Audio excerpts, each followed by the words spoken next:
Welcome, comic lovers. Old comic book guy coming at you with another comic haul. This one is from a yard sale in Peoria, Arizona. Uh, Not far from where I found the previous one. Um, I found some more stuff. They were pretty inexpensive for the most part. They display fairly well, even though they're okay. I mean, they're not bad, and they were pretty inexpensive. So we'll just get right into it. Um, I would like to say beforehand, thank you guys for the likes and the subscribes.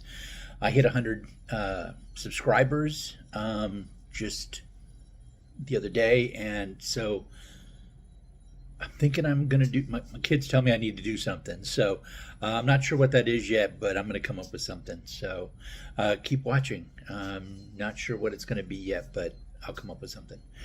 All right, so let's get into the haul, this yard sale haul, and we'll start off with Fantastic Four. Let's see, is that going to show? Okay, yeah, number 11. This is Volume 2, part of the Heroes Reborn event from 1996. This is that the heroes have been moved to the Pocket Universe to save their lives by Franklin Richard. This is the writers Jim Lee and Brandon Choi, and then the art is Brett Booth and Ron Lim. The cover... and then the inks are Tom McWeeny, Norm Rapman, and Homage Studios. The art on the cover is actually by Brett Booth and Tom McWeeny. Thought that was pretty cool. Going along with that, we have 2099 World of Tomorrow number 5. Also came out in 1996. This was written by Ben Rabb and Joe Kelly, and then the art's by David Brewer and Jason Armstrong. And then I see these and I always kind of just pick them up, and not necessarily just the Legacy one. It's the Cosmic Unlimited is what this is, but the heading like had Thanos and Jack of Hearts, Carax, Legacy, Morgue, and Tyrant. And so I tend to get them. I never really realized that they were actually called Cosmic Unlimited, or Cosmic Powers, not a Cosmic Unlimited. This is a 6-issue limited series. Each issue, the cover focused on a space character, and like I said, Thanos, and I listed them. Legacy is Genus Vel, the son of Marvel. This is written by Ron Mars, arts Ron Lim and Bob Almond, and they did the cover logo. The Legacy logo, I believe, is what we're talking about here. Is the Legacy logo is by Susan Crespi, and that came out in 1994. And then we got some Arak, Son of Thunder. This is number 14. The series ran from 81 to 85. This one's particularly 1982. It's written by Roy Thomas and arts by Alfredo Alcala. The idea for this series supposedly comes from Roy's wife, Dan, who was a collaborator with him on this and other books throughout the years. But supposedly this idea was pretty much hers. And then we have, let's see, Men of War, number... what is this, number 18? This is from 1979. The series ran from 77 to 80. And it normally starred Gravedigger, who you see here. And I don't think you see the other, an Enemy Ace. And it usually had a couple stories, usually a Gravedigger and then an Enemy Ace story. This cover is Joe Kubert.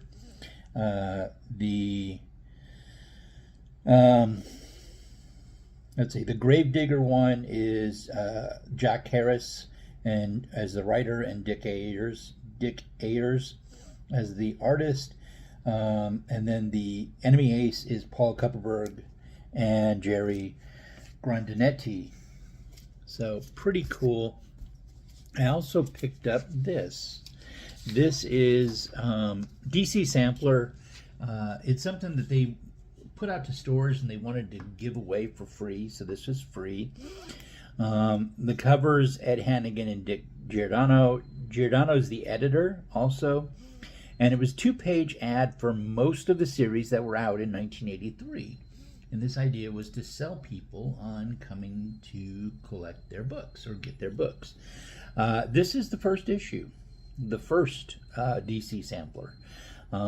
There actually ends up being a few of these over the years to try to promote their own work in their own books, and I thought it was pretty cool, so I went ahead and picked it up.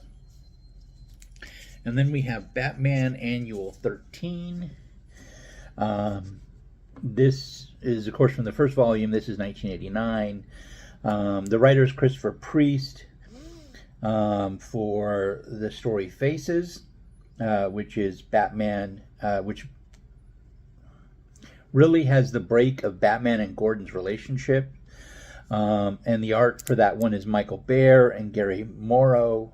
The cover's by George Pratt. The other stories, let's see, Waiting in the Wings was Kevin Dooley, art by Malcolm Jones III, kind of a retelling of Alfred's origin. And then at the back, there's some Batman Family Who's Who entries, including Batman of Earth 2 and Batman of Earth 1. This is before they ended up in whichever Who's Who they ended up in. Yeah. So that's pretty cool. And then I got some Omega Men. I got number 4 here. This one is, let's see, this one, 1983. Well, they're both from 83. Roger Sliffer is the writer. Keith Giffen and Mike DiCarlo are the cover. And the art inside of this one, the editor was Marv Wolfman. And Demonia, the lizard snake lady, dies in this issue. It's also the first appearance of Felicity, the cat lady. And then I also have number 7. Number 7 is, let me go. Maybe I'm getting it a little bit too close. Also Roger Sliffler, but the cover was Mike DiCarlo, but the art was Todd Smith. Keith Giffen is listed as a kibitzer on this. Todd is replacing Keith Giffen as the regular artist on the series as of this issue. So pretty cool. I don't know why. I know that Keith Giffen has started a podcast where he's kind of retelling stories, but he's only had like 2 or 3 issues. 4 issues now. And I guess he's in the process of making a move. So we'll get more when he comes back, or when he finishes his move. So this is the Sun Devils, which is a 12-issue limited series. This particular issue is from 84. 85 is where it ended. It was created by Jerry Conway, Roy Thomas, and Dan Jurgens. And it's set in a future originally not planned to be part of the regular DCU. This one's written by Jerry Conway, arts Dan Jurgens and Romeo Tannenbaum, and they both did the cover.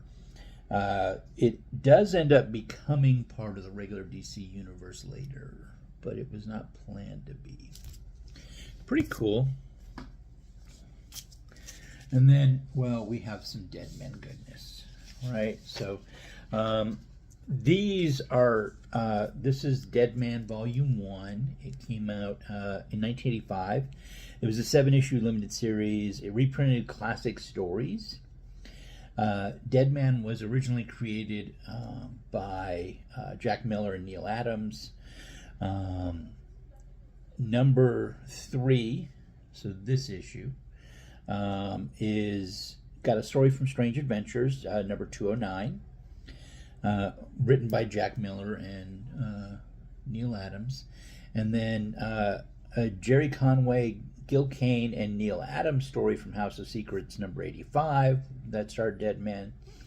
And then another Jack Miller and Neil Adams story from Strange Adventures number 210. And then number 7, this is all reprints, okay?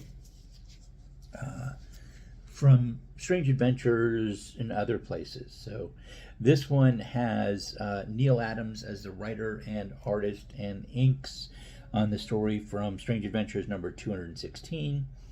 And then Bob Haney and Neil Adams story from The Brave and the Bold number 86. Honestly, when I see Bob Haney, I just almost immediately assume it's going to be an old Teen Titans. So, because that's what he did for a long time before. Near the end of the series, Marv Wolfman did a couple of issues and some other people, and then it kind of went away. But when it came back, it was the new Teen Titans that Marv and George Perez did. Amethyst, this is volume 2. This is 1985 to 1986. This is a regular series. The first Amethyst was a limited series. This one did have a special also. It was 16 issues. The character was created by Dan Mishkin, Gary Cohn, and Ernie Colin. And in this issue, Dan Mishkin and Gary Cohen are the writers. Rick Estrada and Romeo Tanghal are the artist. And then the cover is Paris Collins and Ernie Collin. This has a Monitor and Habringer appear in this issue. They're not on the cover. Which is part of the lead-in to the Crisis on Infinite Earths. So, kind of cool. And these are all newsstands. I think they're all of these. I got a few of the Amethysts, and they were, I think, all newsstands. So this is number 3. Same writer, same artist. Covers Paris Collins, again Paris Collins, but this time with Romeo Tanghal. This is the first appearance of Lady and Prince Aquamarine. And then number 4, again a newsstand. Number 4, the same writer, it's Dan Mishkin and Gary Cohen, but the art is Kurt Schaffenberg and Romeo Tanghal. And then the covers Paris Collins and Bob Smith. It's interesting that the title of this story is There and Back Again, which is the subtitle of The Hobbit by Tolkien. I don't know that anybody really knows the subtitle of The Hobbit, but I did, so yeah. Anyway, and then number 5, the write and art is the same as the original. So Dan Mishkin and Gary Cohen are the writers, Rick Estrada and Romeo Tanghal. And the cover of this is Paris Collins and Romeo Tanghal. And then, again, a newsstand. And then number 6, all the other stuff's the same. Except for in this one, the art's Rick Estrada and Bob Smith, and covers the same. This is the first full appearance of Prince Garnett. Not like anybody's really into this old stuff, but I thought it's pretty interesting. Anyway, so this was my yard sale find from Peoria. I thought it was pretty cool stuff, so of course I wanted to share. Have some more stuff coming up. I will come up with something for that. Hitting 100 subscribers. I'm not quite sure yet what, but we'll have a comic chat and I'll figure it out. All right. Again, if you like the content, please subscribe. Please like the video and be good to each other. All right. We'll see you next time.